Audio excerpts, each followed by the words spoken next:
future of work is chaos. And this is a very, very good thing. I recently went home to South Africa, and I needed to soak up some sun with my family, and one of the amazing traditions that my mom has is that she always eats chocolate on a Sunday morning for breakfast. And so it was a Sunday when I was basically coming to the end of my visit, and she decided that because I was flying out that afternoon back to Ireland, that she wasn't only just going to eat chocolate for breakfast with me, but we were actually going to have chocolate cake for breakfast. And she invited one of my friends over, and she brought her little boy with. And we were sitting outside, and the chocolate cake was on the table, and my mom dished slices up onto each of the plates. And my friend tried to take the cake fork and to take a piece of the cake and to feed her son. And this little boy looked at her, and he said, kind of like with a very quizzical look, took the fork out of her hand, threw it down on the grass, took the piece of cake and just stuffed it into his mouth.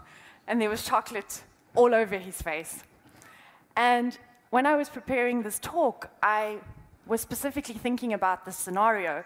And I was thinking it's really, really interesting because from within this one situation, there's two types of chaos that can emerge. Had my friend insisted that her son eat the chocolate cake with the fork, like a very obedient child, following parental instructions, the child most likely would not have been very happy. Okay? Tantrum would have ensued because the child wants to eat the cake in a very particular way. And my friend decided instead to leave him. And so the only chaos that she had to deal with was this dirty face. Okay?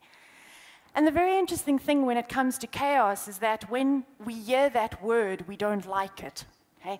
And I hear this very often because I talk to clients and I talk to people, and when you hear the word chaos, people kind of like pull back and go, no, because when we think about chaos, we think about things like disorder, disarray, disruption, and it makes us feel uncomfortable. But the very interesting thing about chaos, if you look at the actual definition of chaos, is that it's a very complex system whose behavior is so unpredictable that it appears random. And this complex system is very, very sensitive to micro changes that happen in it. And so if you think of our traditional understanding of chaos, and you think of the actual definition of chaos, we don't understand chaos to be what it actually is. We need to adjust our thinking when it comes to chaos. It's a complex system, but it is a system, and it functions. It's not disorder. It's not disarray. It's not disruption. In preparation for this talk, I sent out a questionnaire, and I asked people one single question. I said to them, if you can tell me one thing about the future of work, what is it that you would say? And I got more than 200 responses back across various channels, and I collated all of the information. And the very interesting thing is that there's a few key things that keep emerging when people think about the future of work. Things like play, things like creativity, collaboration, integration, freedom. Let's stop and consider those things for a moment. We all want them. We all want creativity in work. We want work to be playful. But the very interesting thing that struck me about every single one of these 200 plus answers that I received is that nobody considered or spoke about the process that it takes to get to a place of play, to get to a place of collaboration. Everybody spoke about the end results. And that's what we want. We want certain results, but we don't really give due consideration to what it takes to get there. Okay? And what I love about this, and it was so interesting yesterday when we were busy practicing, and Pedros basically stood up and did that poem from Ithaka. I couldn't believe it. I actually got goosebumps because C.P. Cavafy has always been one of my favorite poets. And Ithaka is actually a poem that I have written on my goal wall at home because it is such a good reminder for us that it's about the journey. It's not about the end result. And so what we need to think about is how do we get to that place of play and collaboration and integration and all these things, this freedom that we want in work. And I want you to turn with me, think in your minds to a children's playground. Think about the last time that you watched kids playing. Okay? Imagine the actual playground. If you were to stand on the outside of it, it seems very, very, very chaotic. But it actually isn't, because it's a very specific system. It's complex, but it's got a boundary line. There's a swing, there's a slide, there's a sand pit, there's a jungle gym with a fireman's pole. It's a complex system, but it's got very, very specific things within it. And those things, those pieces of equipment, determine behavior. And if you were to watch kids playing, what happens is that their behavior is unpredictable. Because a little boy will run and he'll slide down the slide or down the fireman's pole, and then he'll decide, I want to go and play on the merry-go-round. And so you have play, you have collaboration, you have all of those things that we want in work. But you have it because it's a system, it's a complex system that determines a specific type of behavior.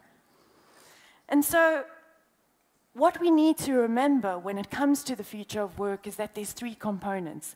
There's the human component, there's the technology and the systems that make up work, and then there's the physical space.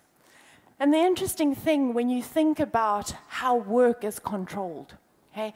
If you think about how leaders drive work and control the outcomes of business, they tend to focus on the humans. Think about things like performance management. Think about things like HR systems, leave control, all of those things that we try to control human behavior, but we don't give enough due consideration to the systems and the space that make up work, because it's actually those two things that determine the behavior. And so my challenge, not only to you as an audience, but to the world, is that we need to shift focus. If we really want a workplace that is creative, that is collaborative, that is open, that's grounded in trust between people, then we need to really, really review the systems and the spaces that we create. And we need to stop focusing on trying to control human behavior. Because it's a complex system, but people's creativity, people's essence, their core, can only be unleashed in this complex system if we relook at the way we're doing things.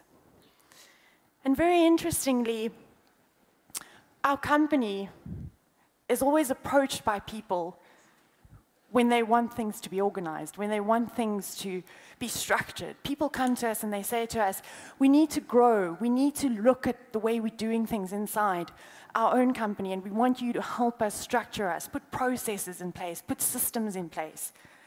And the very interesting thing is that the data is starting to show me that a chaotic approach to this is actually a very good way to go. Which is why I'm talking to you about the future of work being very chaotic today. And so what we've done over the past 18 months is that we have basically experimented.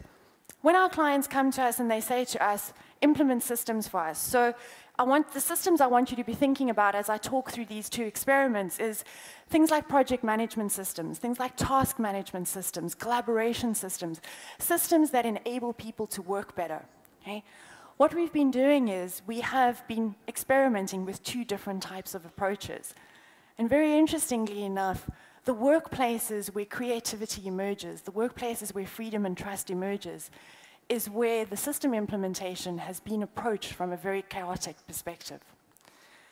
And so what's happened is when we've approached these experiments and these system implementations from a very systematic approach, what's happened is that the managers have sat down and they've said, right, we're going to be rolling this system out within the organization. We want our teams to work in a different way. So what we're going to do is we're going to sit down and we are going to define how we want people to work within these systems. Okay? Very interestingly enough, if you think about the process of actually rolling these systems out, management sits down and they decide these are the different features in the system, this is how we want people to use them. And what they then go and do is they basically decide, they set up a whole lot of protocols, create external documentation, they issue the documentation to people, and basically let people into the system wave by wave by wave by wave. So it's a very, very systematic approach to change management. Okay? And this is a very traditional view, and people have always said, research shows us that if you do the systematic thing, you have really, really good uptake. But I want to challenge that, because we're seeing different data. We're seeing different types of behavior emerging. Because in the experiments where we've taken and approached things from a totally, totally different perspective, where we've said, we're not going to do this in waves. We're going to bring everybody into the system at once. Okay? We're not going to sit down with a select group of managers and define how we want people to work in these systems. We're going to let them in, and we're going to let them figure out how best they themselves work. Okay? Because ultimately, if you think about it, management doesn't really understand the day-to-day intricacies of somebody's job. You understand your job way better than anybody else around you. And so what we found is that when we unleash people into these systems and literally only provide them with one anchor, okay? And so when I say the word anchor, I'm basically saying I'm creating that boundary line like you find in a children's playground. And the anchor that we've always given to people is we've said to them, the only thing you need to do in the system is go and create your own task list. Okay? So all that we've done is we've unleashed everybody into the system, but we've said to them, just do that one thing to make sure that there's this consistent thread of behavior running through everybody's behavior. And what then happens is, because there's that one thing inside the system that everybody's doing, people very, very quickly start navigating and finding their way around the system. And they find different ways of working. And they go, you know what, that's actually a really, really good way to approach this, and I think we should be doing this. And the collaboration happens. The creativity comes to the fore.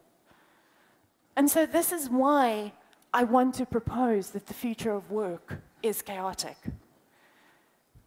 We can't carry on controlling humans. We have to unleash them. And we have to realize that it's about putting the systems and the processes and the spaces in place to create play and collaboration and freedom and trust. What does this have to do with origins?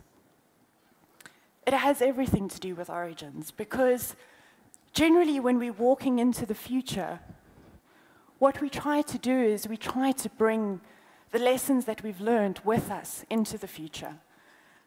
But sometimes we need to be a little bit more radical than that. Sometimes we need to step back and we need to start from the beginning. We need to look at things from a very, very fresh perspective. And so that's the challenge I want to leave with you, is that the future of work is about us as a society going back to the drawing board and saying, we want the collaboration, we want the freedom, we want the trust. Let's completely reinvent the system. And so, the future of work is chaos. Thank you for having me here today.